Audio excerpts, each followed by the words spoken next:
So, hello and welcome everyone to first lecture. And in this lecture, we are going to discuss first, we are going to discuss about syllabus, and from syllabus, we will go to the evolution of Indian banking system. Right. So, generally, students say that what is the need to discuss the syllabus? Okay. But here in your case means in this exam, there is a need to discuss the syllabus. Why there is a need to discuss the syllabus? If you will see the notification, in the notification, what they did, they have divided the syllabus of this entire paper. They have divided the syllabus in economy and social issues, right? Plus the finance part. The notification given by the RBI, they have divided the syllabus in ESI part and finance part. Though finance part will come with the management, but I'm not concerned with the management part, I'm concerned with this part. So they have bifurcated the syllabus in two parts, economy and social issues and finance part, right?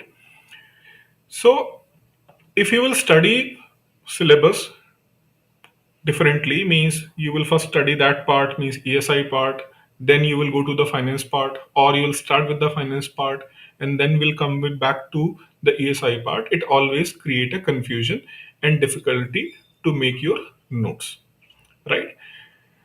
But if we can merge the syllabus in such a manner and divide in such a manner, flow will be good and understanding will be nice, right? So you can understand the entire portion, economy and finance social issues part, under the one head of the economy, right? Under the one head of the economy, you are going to understand economy, finance and social issues, right? So the understanding will be good, and the good understanding will allow you to memorize those some facts and data which are related to your exam, because in your exam they'll go deep down inside and they'll go and ask some database things, committee commissions when it was established, such kind of a thing they do ask. Generally it is very difficult to remember this data, right? But if you know those things in the proper manner, you understood those things in the proper manner, it is going to be little bit easier for you to recall those information, right? So it is very important to go with the syllabus in a proper manner, right? So I have went through the syllabus given by the RBI, and I have designed a syllabus in such a manner it will help you to learn and understand. Okay, so what I did, I'll show you on the screen. First of all, a small message for you. What I have discussed already discussed with you, and this entire course of the entire course of ESI plus finance part, it will take 70 to 75 to 80 years approximately to complete, right? This is approximation. Wherever it is required to increase or decrease, I'll do it accordingly as per your need and requirement of the exam, but it is a tentative. It will take 75 to 80 hours to complete this part. Okay, and I have divided the entire syllabus in 6 units, from unit 1 to unit 6. I have divided the entire syllabus of ESI plus finance part in the 6 units. 6 units, these units are created in such a manner you can learn with the building blocks, right?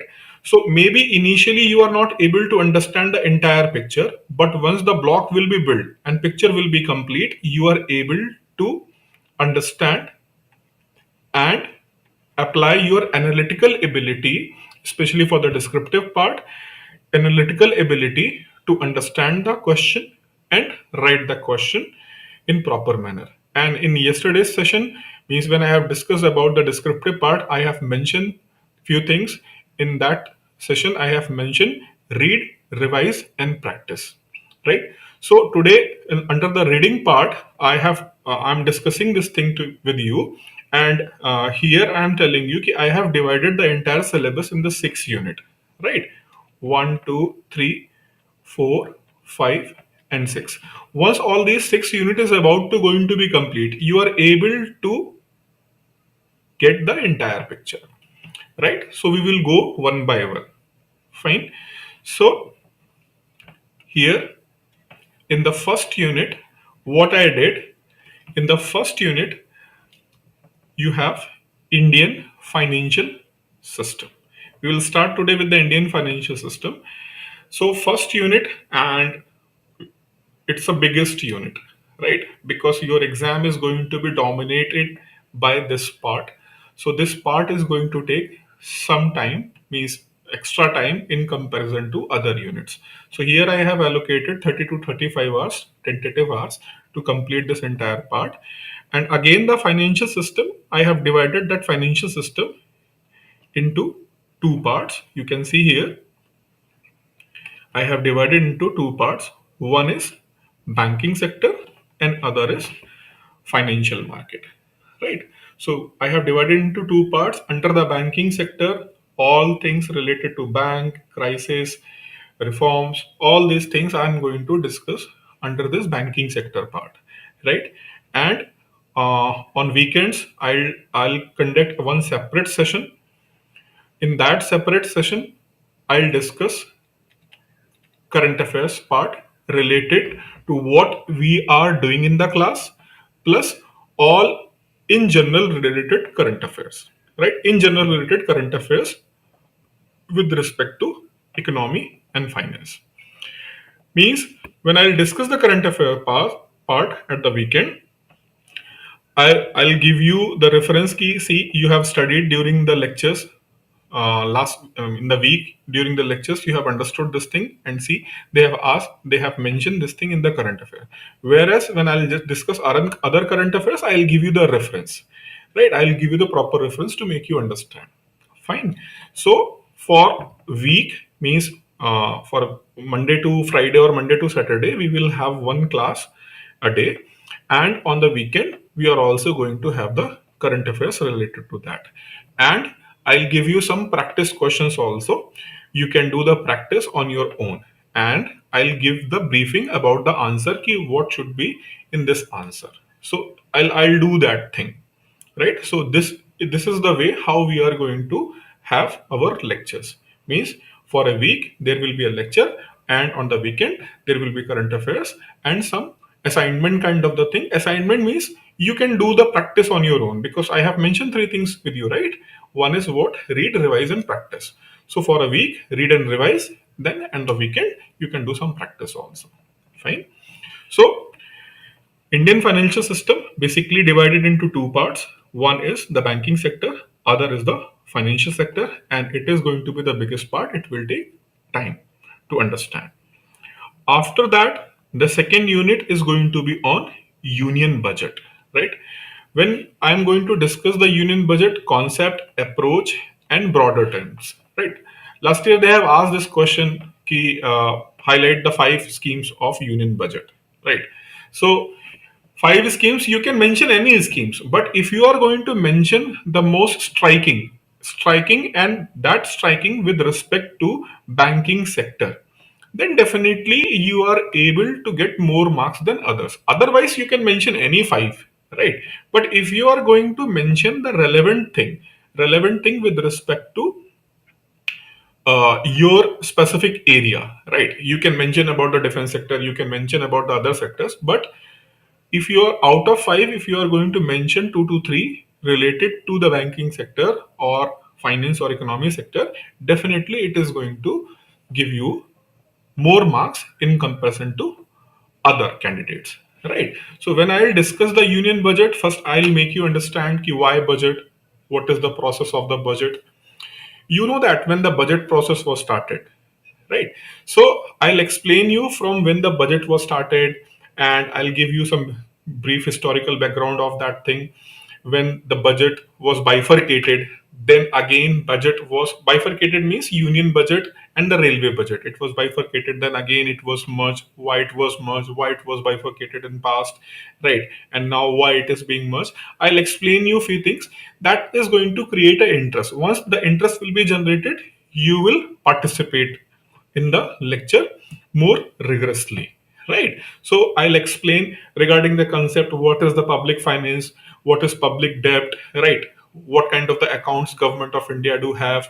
All these things will be accompanied in this unit, right? Where the broader trend, what are being done by the government of India to maintain their accountability, and how it is going to respond the CAG reports. All these things will be incorporated in this part, right? Now the next part, which is related to inflation, right? Inflation, see, I'll explain you inflation. See, here I have mentioned about the definition, components of WPI, CPI, trends, estimates. So here, when we will do the third unit, right, on inflation, it is mostly going to be what? It is mostly going to be the definition based. Whereas the conceptual part, even I'm going to explain here when we will discuss the functions of RBI monetary policy. So when I'm going to discuss the monetary policy in the first unit, right, here itself I'm going to give you the broader idea about the inflation, right? How inflation is important, why inflation, right, is centerpiece in the monetary policy. I'll give you the brief understanding part. Whereas in this unit, when I'll go to the third unit, what I'll do in the third unit, I'm going to give you the technical part, ki how it is being calculated, who do the calculations, why these calculations are important, right? What are the deficiencies, problems in the calculation of the inflation, impact of base year, right? All these things I'll discuss here. Fine. Now, when we will move towards the fourth unit, and definition is here what? Growth and development. Growth and development, and you can see that measurement of the growth, national and per capita income, then poverty alleviation, employment generation in India, sustainable development, and environmental issues. So measurement of the growth, right? I'll give you one very interesting example. After every 4 years, the Olympics are being conducted, right? Yeah, after every 4 years, the Winter Olympic and the Summer Olympic. We generally call Summer Olympic as Olympic and Winter Olympic as a. It means winter is being prefixed whenever we will talk about the Winter Olympic, right?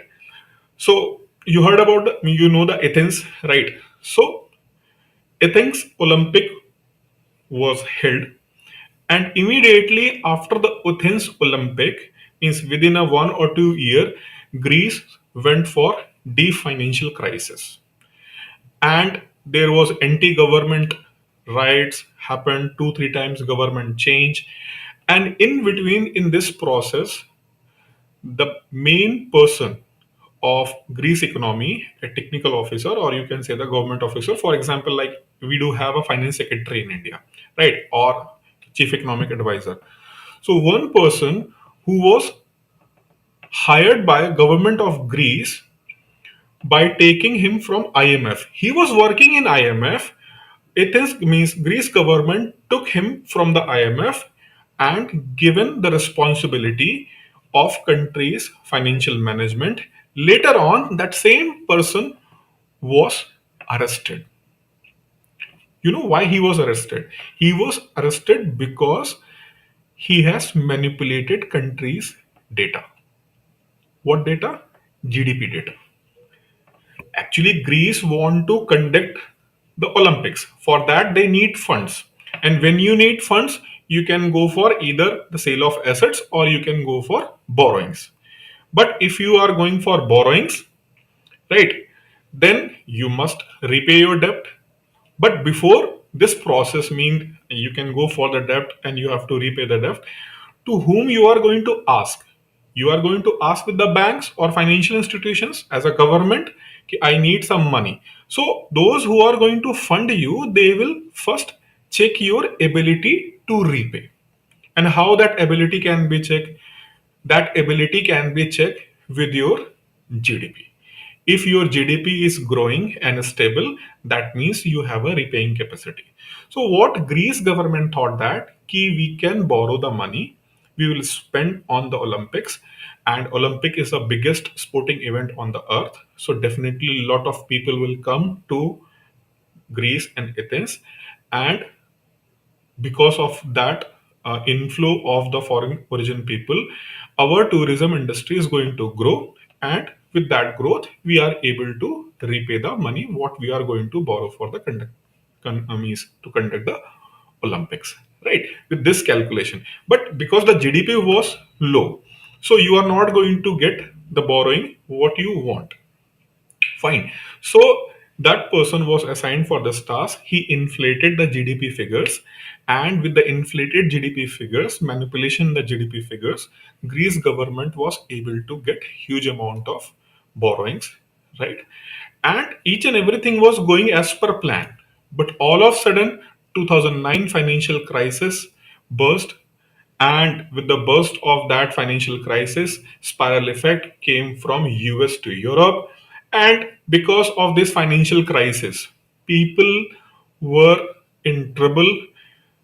Forget about going for the tourist destination. They are not able to sustain their daily living things, right? For example, their expenditure, they are not able to save their job. So tourism industry was severely hit because of this financial crisis, and tourism industry got hit, and they are not able to repay, and they went for the default. Then problem started, and finally it was found that to borrow the money, they have inflated their GDP figures, right? So that is why it is very important for the proper estimation. Even forget about this exceptional case. Even when the government of India going to give its estimate, and RBI is going to give it estimate, and IMF is going to give the estimate about India's GDP, you can see the difference of 100 basis point or 200 basis point. 1% is equal to 100 basis point. So you can see sometime deviation from 100 basis point to 200 basis point. What government of India expecting our GDP growth rate, what RBI is expecting, what IMF or World Bank or ADB is expecting. So there is a deviation. So this is why the measurement of the GDP is very important, right? What with what perception you are doing this thing, right? And country like India, where the informal economy means the part of that economy which is not in the proper tax net, right? The informal economy. So GDP estimates are not very correct, right? Not exactly correct. Lot of discrepancy, lot of things are being there. So it is very important to understand that part, right? So we are going to discuss all these things under the measurement of the growth, national and per capita income. Then the poverty alleviation, employment generation in India. You know that I have deliberately put this poverty elevation and employment generation immediately after the per capita income. Deliberately, I have put that. Why? There is a general perception when your GDP is going to increase. Whenever your GDP is going to increase, right? When your GDP is going to increase, your per capita income is also going to increase if no uh, extraordinary there is no extraordinary increase in the population, your per capita income is also going to increase, right? So GDP growth rate is going to bring lot of prosperity among the population, right? But it is not always true. If you will see the GDP growth rate, especially for India, and poverty. So if GDP is growing is with this rate, poverty is decreasing with the slower rate. Means the rate of increase of GDP is on an average in last 25 to 30 years is 6% plus.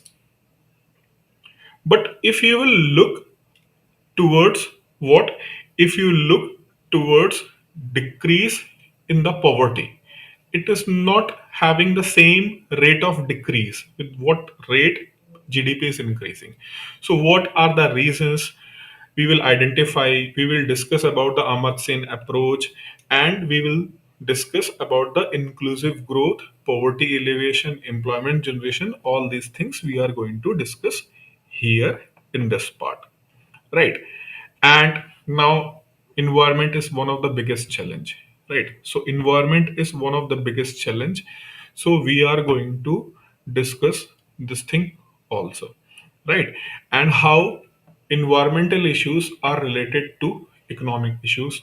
Green GDP, the concept of green GDP, green economy, blue economy, right? Hydrogen based economy, right? So a lot of things are being there. Even I'll share some good articles with you, right? During this course of action, I'll share very good articles, and I'll also summarize what happened in the recent conference of party talks in Glasgow, right? And how it is going to impact our economy, right? I'll discuss all these things with all related current affairs part.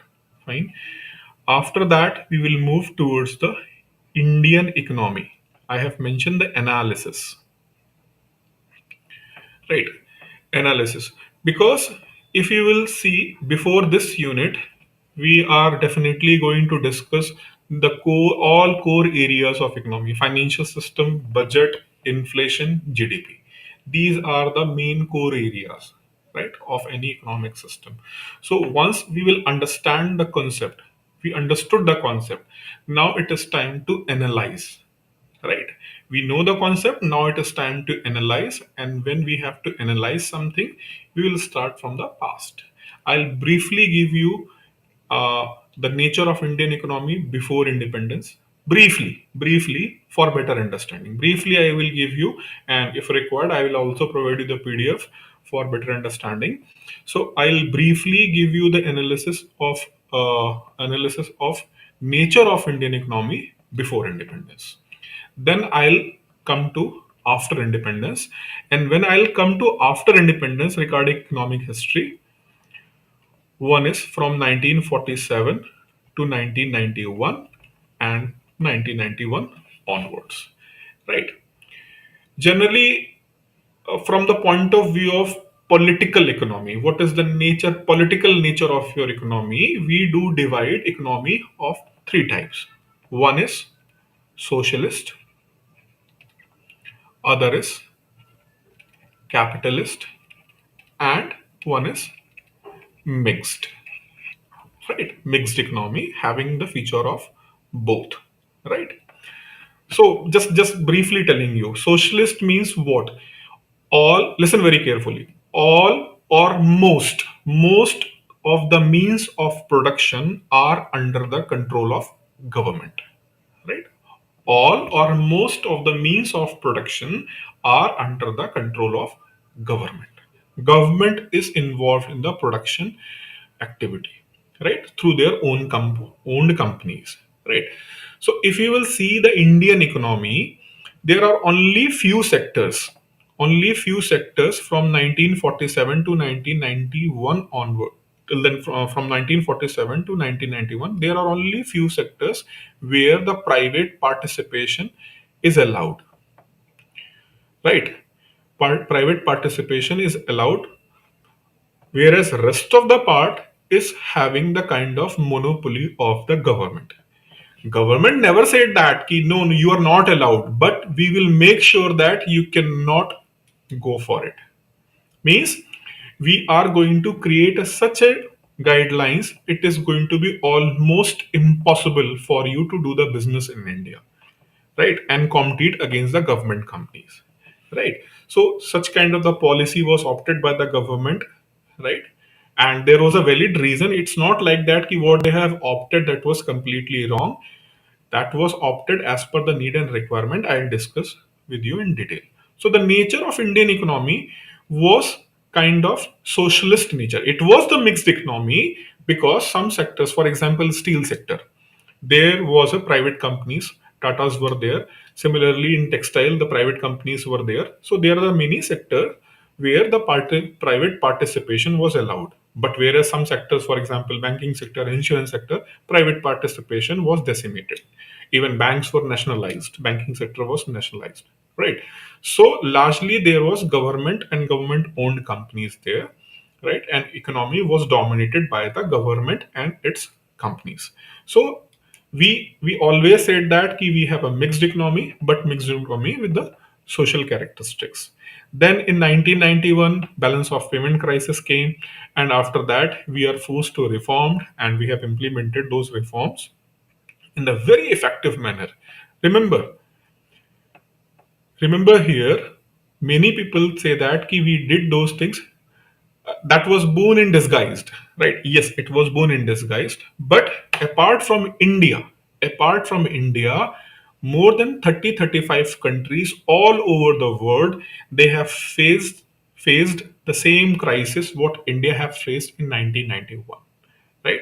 But it was India among all those nations which come with very strong performance, right? And now we have a tag of emerging market economy, right? So how this happened, what are the figures, what are the things, right? And generally we called it as a what Rao Manmohan model. The Rao Manmohan model was implemented. I'll discuss this thing in the planning part. Rao Manmohan model was implemented, and economy went for the high growth rate. Right. When we will discuss this thing, we are going to be a little bit apolitical, right?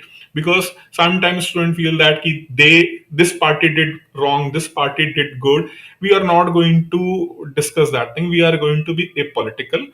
To understand the economy, always keep remember this thing. If you want to understand economy in the proper manner, you should you should be apolitical, and you always try to think that what government is doing is not, maybe it's not correct, but government is doing as per the requirement. Maybe the action taken by the government is not absolutely right. There are some flaws which can be improved and changed and reformed, but government generally do as per the requirement. Fine. So we have to be apolitical when we want to understand the economy. It is definitely going to help you in the greater extent, right? So might be during the discussion, some of you feel that I am tilted toward this party or that party. It's nothing like that. My job is what to make you understand, and you also come with here with the apolitical mindset, right? Especially for this part, because sometimes students feel that. So that's why I'm just giving a kind of gentle reminder kind of the thing when we will discuss this part. So we will discuss this part, and from here you can see that there is a mention of monetary policy and fiscal policy reforms in India since 1991, right? So monetary and fiscal reforms in India since 1991, right? So that reforms, monetary and fiscal policy reforms, especially gain the momentum in the first and second decade of 21st century.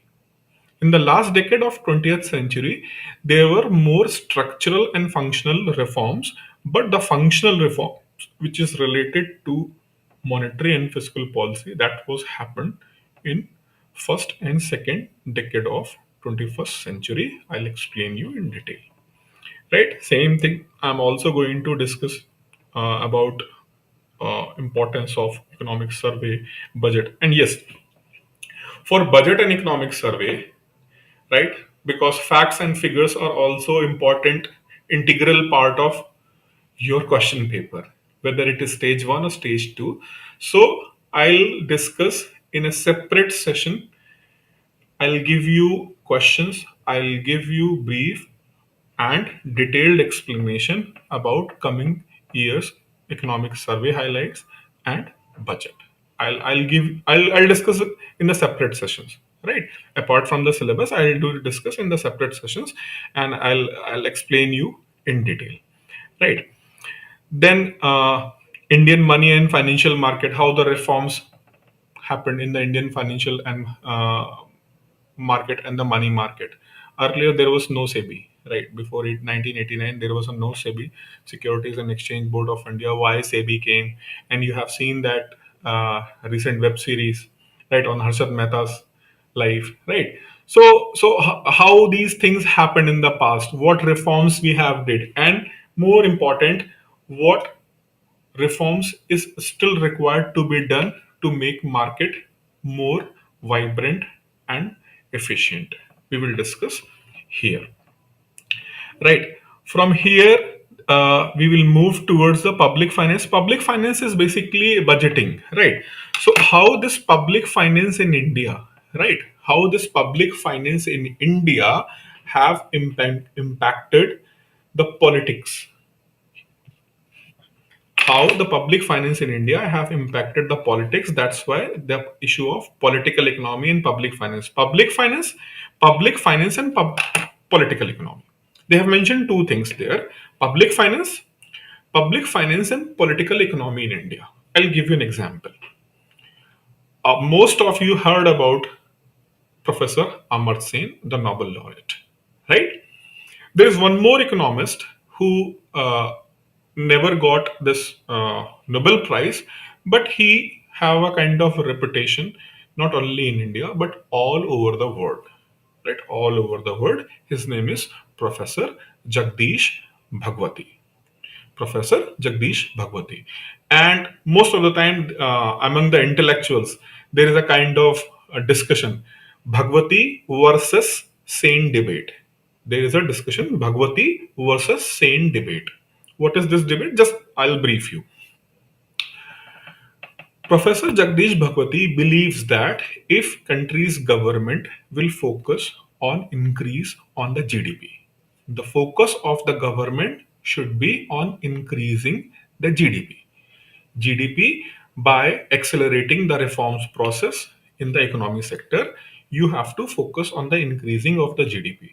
When your GDP will increase, your tax revenue is also going to increase, and that tax revenue can be spent on public upliftment. Public upliftment means you can go for more spending on health, education, and other basic requirements which should be available to all of your population. So he want to trickle down. He want to trickle down from GDP to social sector. He want to trickle down from GDP to social sector. Government should be more focused toward the increase on the economic growth and GDP. Whereas Professor Amartya Sen believed that government should be more proactive towards the socio development of the people, and he called this as a human development. So he is saying that you have to work on the capabilities development of a human. You have to more spend money on health, education, and other welfare, like proper drinking water supply, sanitation. Such kind of the social sector spending should be very high. Once you will develop this basic social infrastructure in your country, people of your country are going to become capable.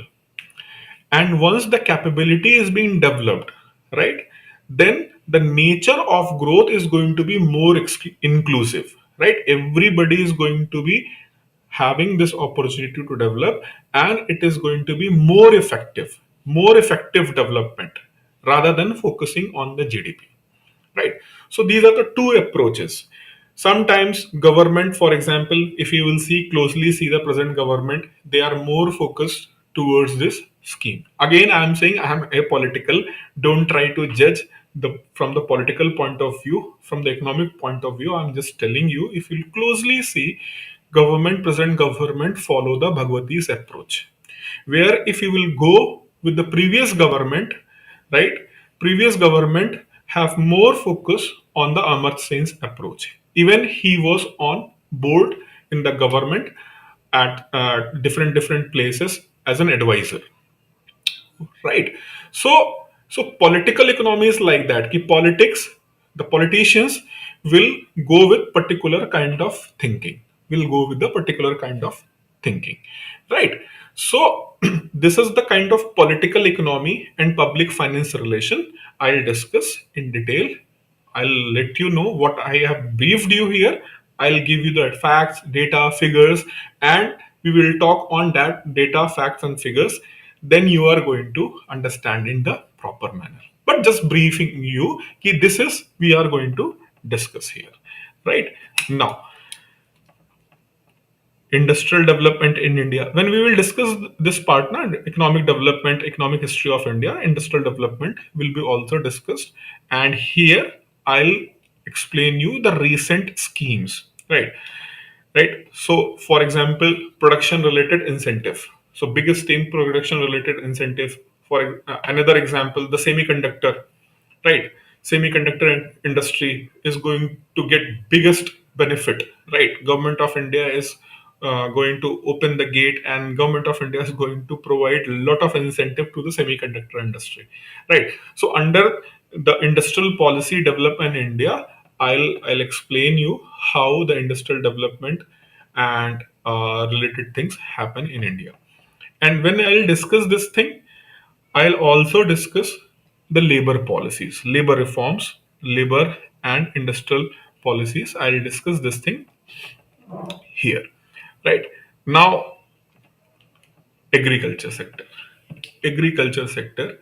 When we have started economic reforms in 1991, our focus was on industry and service sector. Right, our focus was on industry and service sector, and we have not given the proper attention to agriculture sector, right? That is incorrect. The statement, half of the statement is correct, but complete statement is not correct. Yes, we have given special emphasis on industry and service sector from 1991, but it doesn't mean that we have neglected the agriculture sector. But you can say that, ki, sir, if government has not neglected, we have not seen any big reforms in the agriculture sector. Yes, we have not seen. Then how statement is correct? Means agriculture sector was not neglected. For agriculture sector, government is trying to implement reforms. For agriculture sector, government is trying to implement reforms since 1947. Since 1947, right? Within very first few years of implementation of constitution, I'm just giving an example. I just want to give you an example so that you should not feel ki I'm talking but I'm not giving you the proper data. Within the very first year of commencement of the constitution, government added one more schedule in the constitution. Our constitution at that time in 1950 having the eighth schedule, but ninth schedule was added, and it was very important. What they have added in the ninth schedule, they said that whatever laws are going to be in this schedule, in the ninth schedule, whatever the laws are going to be in the ninth schedule, Supreme Court and High Court cannot scrutiny those laws.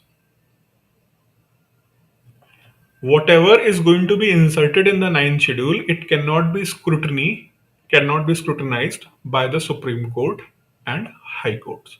And you know what or the laws are going to be put in the ninth schedule? All land reforms related laws. All land reforms related laws they have put there, right? All the land reforms related laws they have put there. So government of India is trying to implement agriculture related reforms even since 1950s. But because of many reasons, it is very complicated, complex to implement those reforms in the uniform manner all over the India. Right? It is very difficult.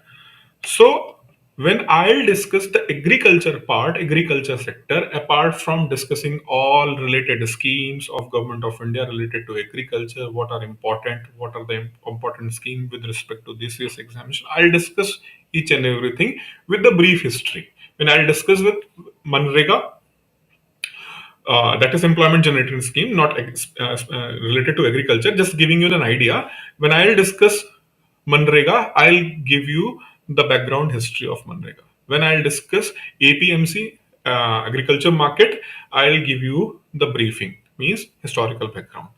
So I'll discuss all these things, but I'll also going to let you know why implementing the agriculture reforms in a wholesale manner is not appropriate. Government is again and again repeating this mistake, right? Which should not be done. It should be implemented sector wise, and state should be in the centerpiece of those reforms, right?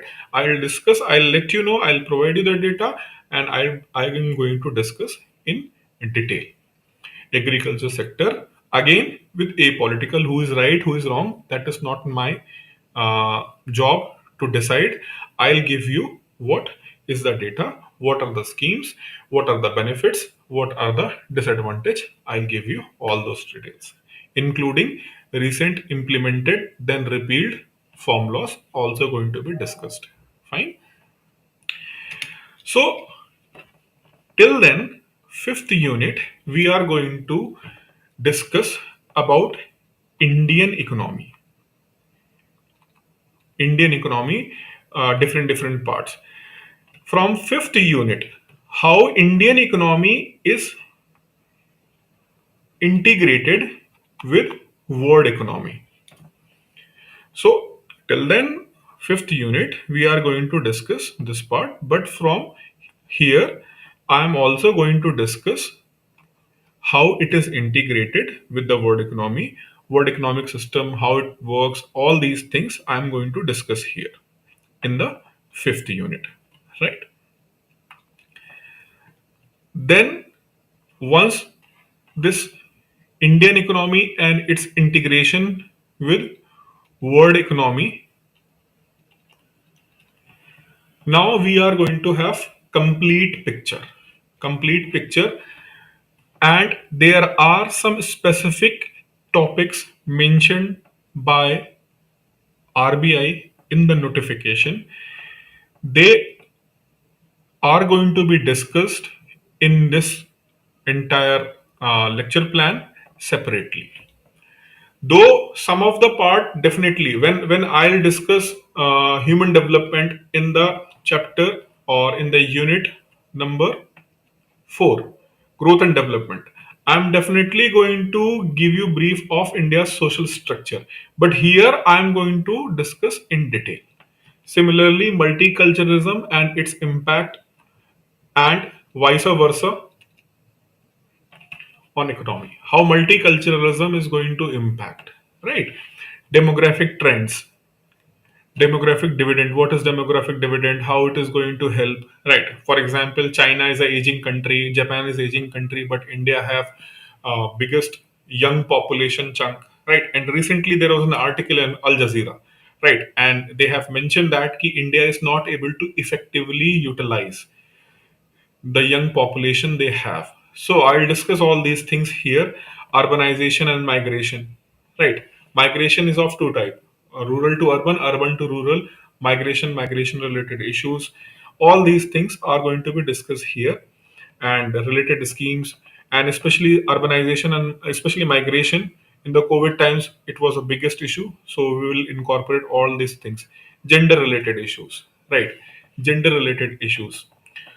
So recently, Labor Ministry, they started doing one thing. They allowed unemployed people or who are employed. They have started doing the registration of those people, right, in their database, so that they can effectively understand and resolve the problem of unemployment and employment in India and labor related issues. You know, most of this enrollment is coming from informal sector, and women's are also head to head with the male. Whereas if you will see the employment scenario in India, it is almost 80 to 20 ratio, 80% male, 20% female. Even some in some industry it is below 10 to 15%. Right. So how this gender related issue, right, is going to impact your economy, how women empowerment is going to help your economy, we are going to discuss here. Positive discrimination in the favor of unprivileged and how it is going to impact your economy. For example, some states have implemented, they have notified, for example, Haryana said that they are going to implement the reservation in the private sector. So, how it is beneficial or what are the drawbacks? We will discuss. We will not judge. We will not judge, but we will discuss. We will discuss which are the states, why they are implementing, what are the benefits, what are the disadvantage of implementing this positive discrimination in the different sector of the economy. Right? We will discuss this thing. Then how social movements have impacted the Indian economy, right? Social movement was hand in hand when India implemented the agriculture policy change, right? Harit Kranti, जिसको हम बोलते हैं ना, green revolution. So green revolution was also kind of related social movement. So we will discuss this thing कि how the social revolutions are going to have impacted the economy or political system. Human development, I said that when we will discuss growth and development, we will discuss this thing, right? And social sector in India, health and education, that is going to be discussed along with this part. Which one? Unit number 4. So unit number 4 and unit number 6 have lot of overlapping things.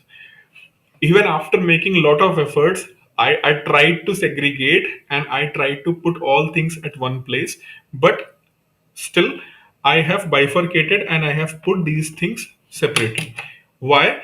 Because unit number 4 is more and more economic in nature, whereas unit number 6 is having more social in nature, right? Having the economic element, but that is more social in nature. So first understand the economic aspect, then we will come to the social aspects, right? So in this manner the entire syllabus will be covered, the syllabus of ESI plus F. So simply ESIF. So in this manner, we are going to complete this ESIF part, right, in the 6 units. And after every unit, there will be a test, right? I'll give you the test paper, descriptive question, right, which you can attempt. Kind of test means self-test. I means it's not possible to evaluate, right? But I'll give you the question. I'll discuss that question, right? And if it is possible, I'll also means I'm not committing, but I'll try to provide some objective questions also. But my main focus is going to be the subjective questions. I'll give you the question as an assignment, and you can do it after a few days. For example, I have given you the assignment today. Unit 1 is completed. Unit 1 is completed. And then I'll give you the assignment and I'll ask you, means you can attempt those questions. And after 3 days, I'll discuss those questions and I'll give you the kind of model answer. Ki these are, in this way, you can write this answer. Fine.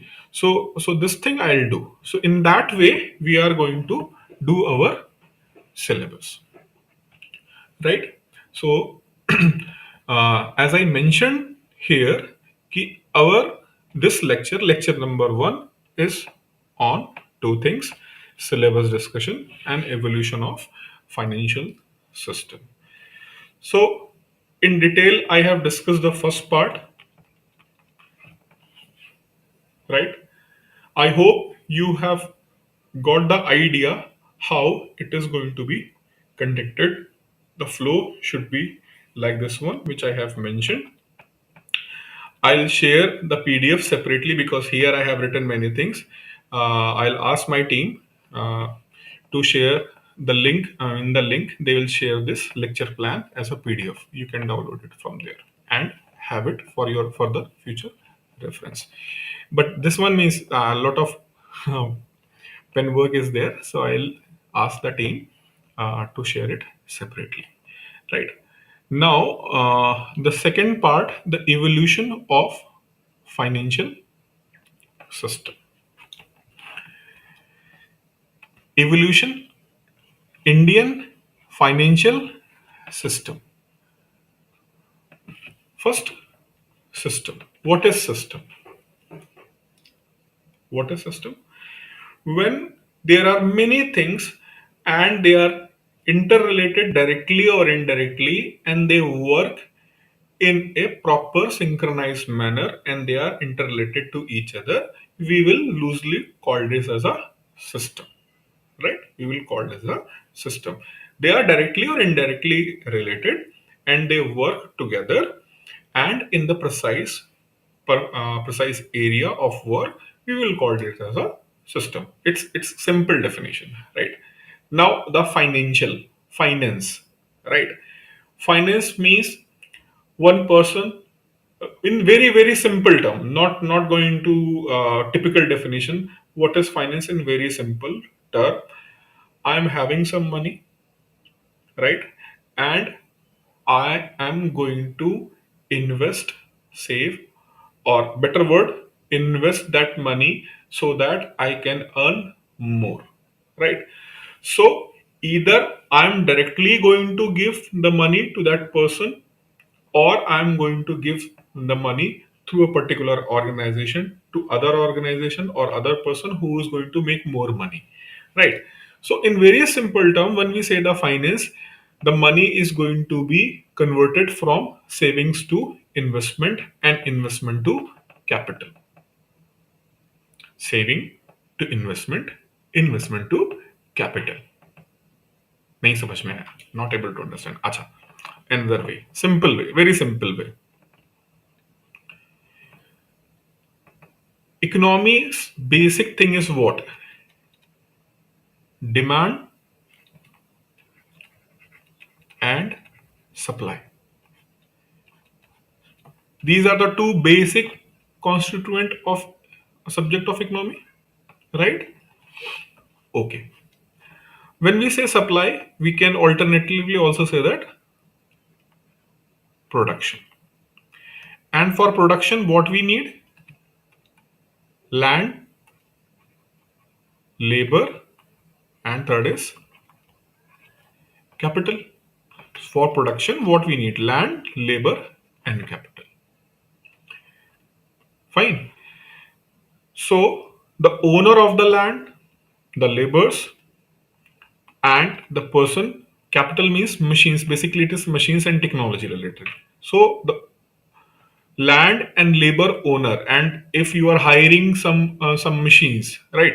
So the person who is the owner of machines and tools, right? If you are himself owner, means I'm having my own capital, I'm having my own tractor for doing the agriculture, so I'm owner of that capital or tractor. But sometimes it is can be leased or it can be taken on rent from the market. So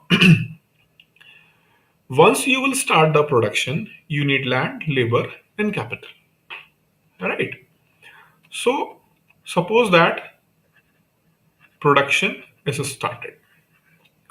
So start the production, you need what? Land, labor, and capital. That means definitely you are going to pay for it, for land, for labor, and for capital. So from you, money in the form of income will flow. Money in the form of income will flow. And when the person is going to get income, when a person is going to get an income, one part of the income is going to be consumed, whereas other part of the income is going to be the part of savings. Acha, I have one question for you. From this I have one question for you. Anyone who want to answer, they can answer me in the comment section. Right, I have one question for you, and this question is, listen very carefully. If income is going to increase, if income is going to increase, both consumption and savings, both consumption and savings are going to increase. My question is, I'm repeating, if income is going to increase, consumption and saving both are going to increase. My question is, rate of consumption is going to be greater than rate of savings. Other option is rate of consumption is going to be equal with rate of savings. Third is rate of consumption is going to be less than rate of savings. Which option is correct and why? Which option is correct and why? If you know the answer correctly, answer in the comment section and also mention why it is so. Right? Try this one. It's very, very interesting. And in the later chapter, when we will deal with the monetary policy, I'll explain this part. But this is question for you. Right? Just try to attempt it and answer in the comment section. Fine. So just putting this thing aside, coming back to this point, when you will start the production, your income is going to increase. Means you are going to get the income, and that income is going to be invest means going to be in two parts. One is consumption,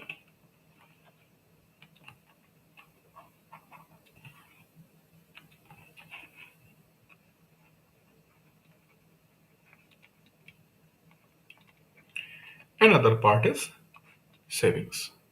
Right. So when you are going to consume, right, for consumption, what you will create? Demand. And when there will be the demand, and that demand is going to increase, when you are going to consume or you are going to consume more, right, if you'll consume more, then demand is going to increase, and if demand is going to increase, then price is also going to increase, right, and that is going to push the producer to go for more production, right. But for production, what we need? Land, labor, capital. And for additional production, what we need? Additional means maybe land can be accommodated, but we need more labor and more capital, right? So when we have the saving part, either we can put those savings in the form of cash, we can have this savings in the form of cash, or we can buy some gold, fine, and have it our home. Cash or gold, that you can simply put at your home. Cash will be remain same, there will be no value addition in that. Gold price may be going to increase or decrease, right, maybe going to increase or decrease. But if you will going to invest that money, invest in the form of deposits, invest in the form of shares, invest in the form of mutual funds, lot of things are available there, right. Few things you can purchase it directly, few things you can purchase it through the intermediary. Few things you can purchase it directly, few things you can purchase through the intermediary. Example, if you want to purchase the fixed deposit, you have to go that organization, banking and some non-banking organization, like even post office is offering you the deposit things, right? And whatever they will take from you, they are also going to invest somewhere so that they can also get some money, so that some part will be paid back to you and rest of the part they can have in the form of their operational expenses and profit, right. Means that investment part is going to be spent land, labor and capital. So your savings is going to be converted in the investment, and all those investment intermediaries, organizations work for what? To convert your savings in the investments. All those organizations which functions to convert your savings in the investments. They are part of financial system. I said system. Now the financial system. Financial system means what? A kind of system where your savings can be converted into the investments. Right? So this is very simple explanation of financial system, a system which can having the ability to convert your savings in investment, that is financial system.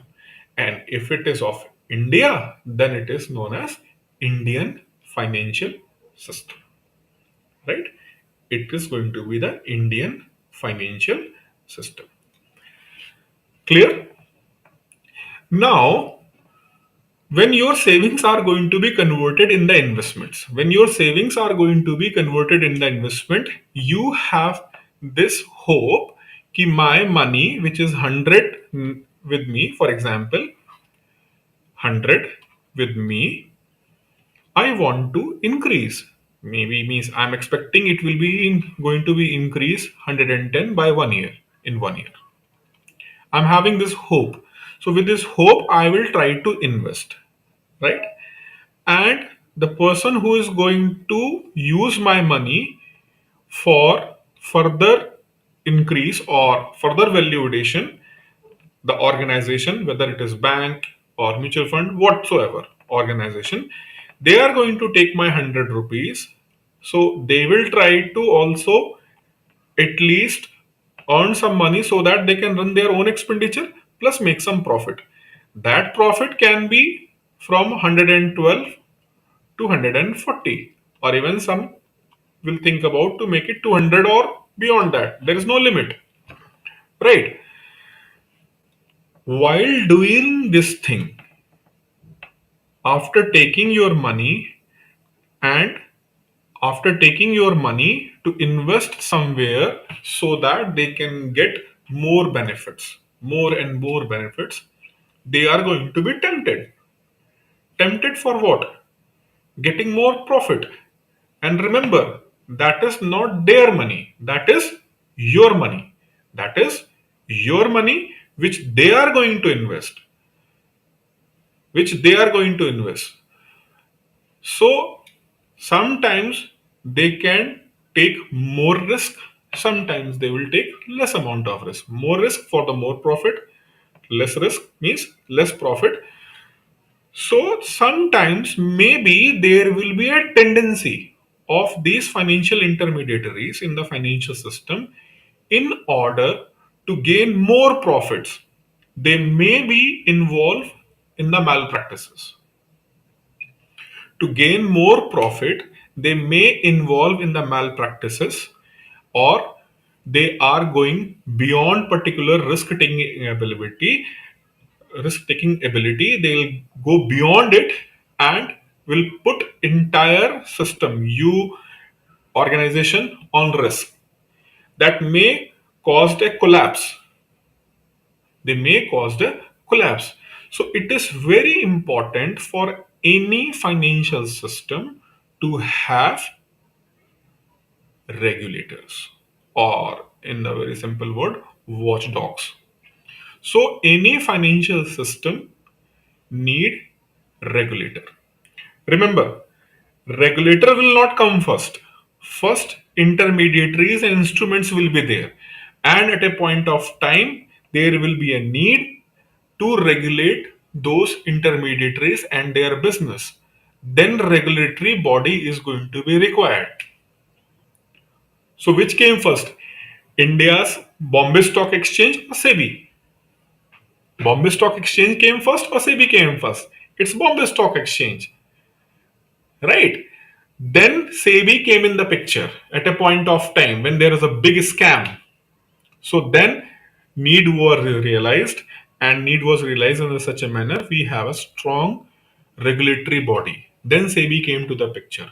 When RBI was established? When RBI was established?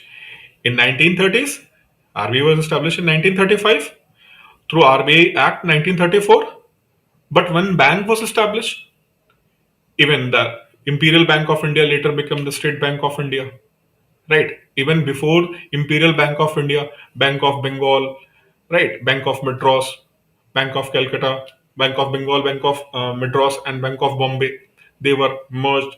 So banking system was there, but a need of regulator was arise at a other point of time. And even till the 1950s, RBI do not have the regulatory power over the banks. But after independence, the need was arise, and we must have the regulators. So regulators came in the picture. So it's like that. For example, crypto. The latest example, the crypto. Crypto came first, cryptocurrency came. Now government is in dilemma what kind of the regulatory we should ban it or we should regulate it. Government is in dilemma. That's why they have backtracked with the bill. They are saying that we will think more and then we will come. Whether we have to ban it or we have to regulate it. So instrument will come first. Then regulator will come if need will arises. Right. In this way, your financial system is going to evolve. And when the things are going to develop and change over the long period of time, it is known as evolution. Right? What it is known as? It is known as evolution. So that's why the topic was evolution of Indian financial system. Evolution of Indian financial system.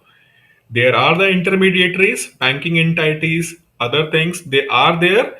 Then a regulator came in the picture. So we will start with what we should do. We start with the regulator or we should start with the intermediaries. We can start with the intermediaries, but if you will know the regulatory power and regulatory function, it will be better for you to understand, right? So that is why when we will start our financial system, in the next lecture, I'll give you the detailed figure of Indian financial system. Today it is not possible, right? Because it's a bit kind of detailed figure. I'll give you the figure in the next lecture. But we will start with what? We will start with regulators, right? Then we will come with financial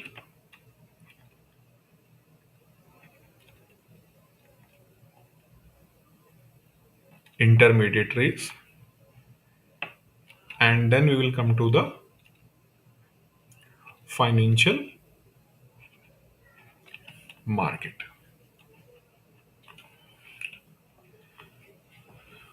So, who are the regulators?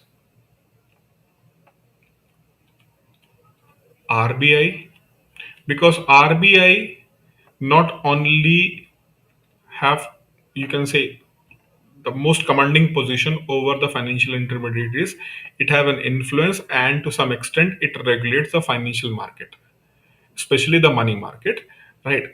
So first we will go with RBI, right? We will go with RBI. Apart from the RBI, SEBI is there, then IRDA, Insurance Regulatory and Development Authority, IRDA will be there,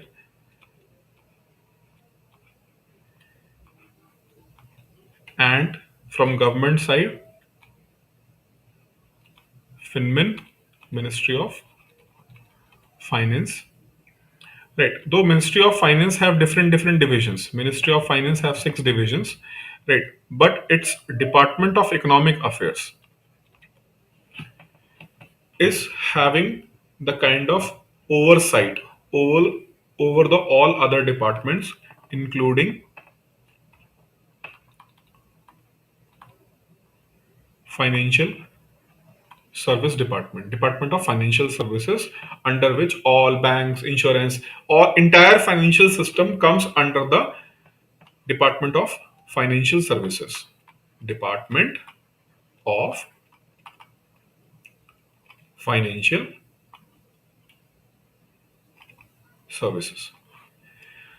Entire financial system comes under this, but it is Department of Economic Affairs is the most important, because any kind of new law, rules, and regulations is going to be formulated by this, whether it is requirement or not, we do need a bad bank or not, that is going to be conveyed by, raised by Department of Financial Services. We do need a bad bank or not, this thing will come from where?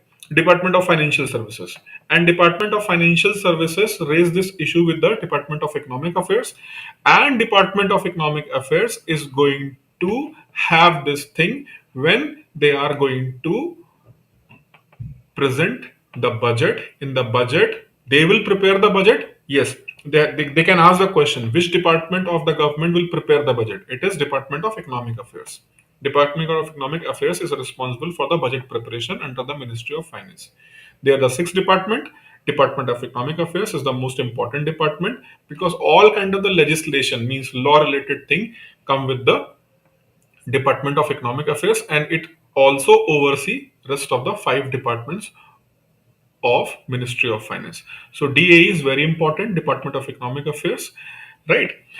So through Department of Economic Affairs, Finance Ministry, and Finance Ministry through Department of Economic Affairs and Department of Financial Services, they oversee the financial system, and wherever it is required for legislation, they consult and they give their opinion and other things to Department of Economic Affairs, and Department of Economic Affairs maybe go to the Parliament through Ministry of Finance and present the bill to make certain laws which is required for the system in this way.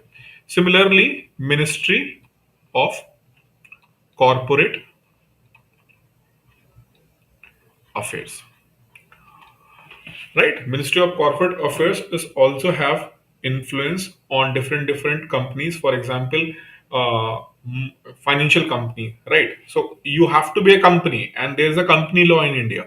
So basic thing is required to be a company, and what are the terms and conditions is required for being a company in India, right? Whether you are a local entity or foreign entity, all these comes under the corporate ministry, right? So I'll explain what are the role, power, function of corporate ministry with respect to the financial system. Similarly, I'll discuss the role of Ministry of Finance, right? These things too I'll discuss before RBI. Before RBI, I'll discuss this thing. But once I'll go to the RBI, its role, power, function, I'll discuss. You can see here, Reserve Bank of India functions, right? So role, power, function will be discussed here. Then separately, I'll discuss with you, that is conduct of monetary policy. Once RBI will be over, I'll come to the financial intermediary part, and in that I'll discuss banking system and other components of the banking system, the reforms, each and everything. So, regulator, Ministry of Finance, Ministry of Corporate Affairs, then detailed discussion of RBI. We will go to the financial intermediary banking system. We will complete it here, right? Then we will go to what? We will go to SEBI, and from SEBI we will go to financial market. We'll understand the financial market. And once this part will be over, we will discuss insurance market and PFRDA also, pension regulator. They are not very big, but yes, sometimes they will ask very precise and pinpoint question from this area. So we will discuss through PDF or PPT. Is I'll put all this information in detail in the PDF or PPT, and we will discuss this thing. So in this way, we will discuss this Indian financial system part, and it will take around 30 to 35 hours, right? So from next lecture, I'll start with regulator. Ministry of Finance and Ministry of Corporate are not going to take too much time. They are, means their role, power, functions are not required to be discussed in the large extent with respect to your need of your exam. So briefly, I'll discuss that one. Then we will come to the RBI, when RBI was established, right? Some brief history, and then role, power, and function. So this will going to be part of our second lecture, right? I hope you understood in what way we are going to do this entire part, right, of our lecture. Fine. So if you have faced any issue, right, please write in the comment. So if you feel that few things I have to incorporate, I have tried my best, right. If you feel ki something means few things should be incorporated, I'll look into this matter. If it is required, I'll definitely incorporate, right. So now we are going to end this session, right. In the next session we will start with the regulators under the Indian financial system. Okay. Thank you very much.